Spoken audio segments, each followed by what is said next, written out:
Radhe Radhe friends. ओम गम गणपते नमः। ओम नमो भगवते वासुदेवाय। श्री नारायण स्तुति। देवताओं द्वारा गर्भ स्तुति। जब जब पृथ्वी पर धर्म की हानि तथा अधर्म की वृद्धि होती है, भगवान पृथ्वी पर अवतार लेते हैं। मथुरा नगरी में कंस के अत्याचार प्रजाजन पर दिन प्रतिदिन बढ़ते जा रहे थे और वह यदुवंशियों को भी नष्ट करता जा रहा था। भक्त वत्सल भगवान श्री कृष्ण ने असुरों के विनाश हेतु पृथ्वी पर अवतार लेने के लिए वसुदेव पत्नी देवकी के गर्भ में प्रवेश किया और तभी देवकी के शरीर की कांति से कंस का बंदीगृह जगमगाने लगा। भगवान शंकर, ब्रह्मा जी, देव ऋषि, नारद तथा अन्य देवता कंस के कारागार में आकर सबकी अभिलाषा पूर्ण करने वाले प्रभु श्री हरि की सुमधुर वचनों से इस प्रकार स्तुति करते हैं। प्रभु, आप सत्य संकल्प हैं, सत्य ही आपकी प्राप्ति का श्रेष्ठ साधन है। सृष्टि के पूर्व, प्रलय के पश्चात और संसार की स्थिति के समय इन असत्य अवस्थाओं में भी आप सत्य हैं। पृथ्वी, जल, तेज, वायु और आकाश, इन 5 दृश्यमान सत्यों के आप ही कारण हैं और उनमें अंतर्यामी रूप से विराजमान भी हैं। आप इस दृश्यमान जगत के परमार्थ स्वरूप हैं।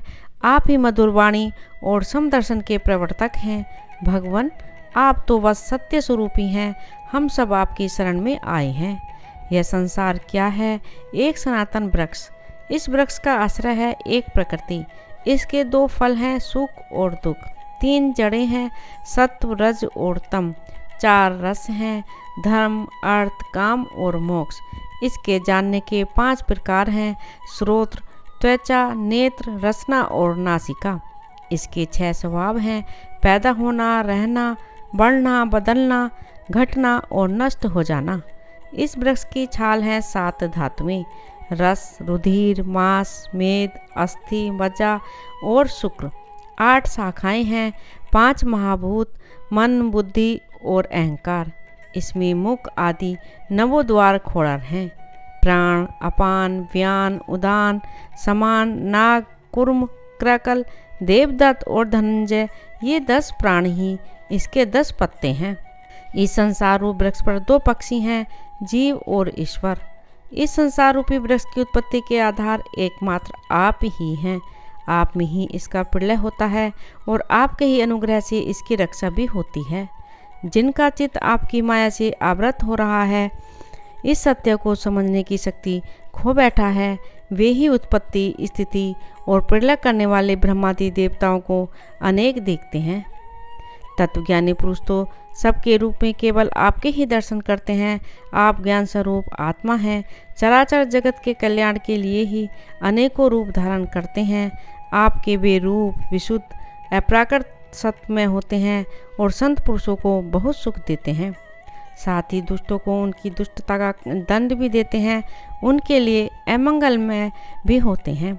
कमल के समान कोमल, अनुग्रह भरे नेत्रों वाले प्रभु, कुछ बिरले लोग ही आपके समस्त पदार्थों और प्राणियों के आश्रय स्वरूप रूप में पूर्ण एकाग्रता से अपना चित्त लगा पाते हैं और आपके चरण कमल रूपी जहाज का आश्रय लेकर इस संसार सागर को बछड़े के खुर के गड्ढे के समान अनायास ही पार कर जाते हैं।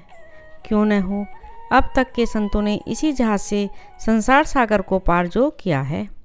परम प्रकाश स्वरूप परमात्मन, आपके भक्तजन सारे जगत के निष्कपट प्रेमी, सच्चे हितैषी होते हैं। वे स्वयं तो इस भयंकर और कष्ट से पार करने योग्य संसार सागर को पार कर ही जाते हैं, किंतु औरों के कल्याण के लिए भी वे यहाँ आपके चरण कमलों की नौका स्थापित कर जाते हैं। वास्तव में सत्पुरुषों पर आपकी महान कृपा है। उनके लिए आप अनुग्रह स्वरूप ही हैं। कमल नयन, जो लोग आपके चरणों की शरण नहीं लेते तथा आपके प्रति भक्ति भाव से रहित होने के कारण जिनकी बुद्धि भी शुद्ध नहीं है, वे अपने को झूठ मूठ मुक्त मानते हैं। वास्तव में तो वे बद्ध ही हैं। वे यदि बड़ी तपस्या और साधना का कष्ट उठाकर किसी प्रकार ऊंचे से ऊंचे पद पर भी पहुंच जाएं, तो भी वहां से नीचे गिर जाते हैं। परंतु भगवान, जो आपके अपने निज जन हैं, जिन्होंने आपके चरणों में अपनी सच्ची प्रीति जोड़ रखी है, वे कभी उन ज्ञान अभिमानियों की भांति अपने साधन मार्ग से गिरते नहीं। प्रभु, वे बड़े बड़े विघ्न डालने वालों की सेना के सरदारों के सिर पर पैर रखकर निर्भय हुए चढ़ते हैं। कोई भी विघ्न उनके मार्ग में रुकावट नहीं डाल सकता, क्योंकि उनके रक्षक आप जो हैं। आप संसार की स्थिति के लिए समस्त देहधारियों को परम कल्याण प्रदान करने वाला विशुद्ध सत्य सच्चिदानंदमय परम दिव्य मंगल विग्रह प्रकट करते हैं। उस रूप के प्रकट होने से ही आपके भक्त वेद, कर्मकांड, अष्टांग योग, तपस्या और समाधि के द्वारा आपकी आराधना करते हैं। बिना किसी आश्रय के वे किसी की आराधना करेंगे। प्रभु, आप सबके विधाता हैं। यदि आपका यह विशुद्ध सत्य निज स्वरूप न हो तो अज्ञान और उसके द्वारा होने वाले भेदभाव को नष्ट करने वाला अपरोक्ष ज्ञान ही किसी को न हो।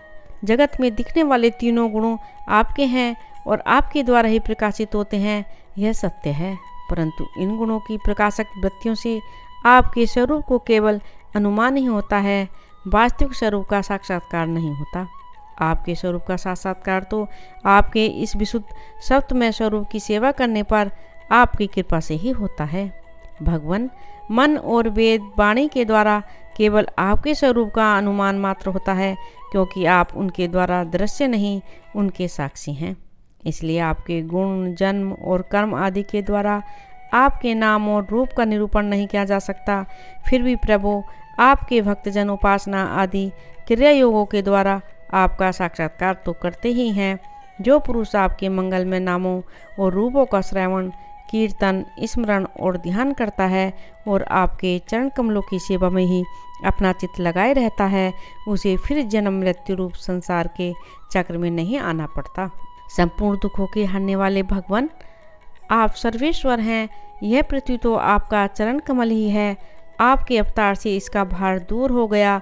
धन्य है प्रभु, हमारे लिए यह बड़े सौभाग्य की बात है कि हम लोग आपके सुंदर सुंदर चिन्हों से युक्त चरण कमलों के द्वारा विभूषित पृथ्वी को देखेंगे और स्वर्लोक को भी आपकी कृपा से कृतार्थ देखेंगे। प्रभु, आप अजन्मा हैं। यदि आपके जन्म के कारण के संबंध में हम कोई तर्क ना करें तो यही कह सकते हैं कि यह आपका एक लीला विनोद है। ऐसा करने का कारण यह है कि आप तो द्वैत के लिए से रहित सर्वाधिष्ठान स्वरूप हैं और इस जगत की उत्पत्ति, स्थिति तथा प्रलय अज्ञान के द्वारा आप में आरोपित हैं।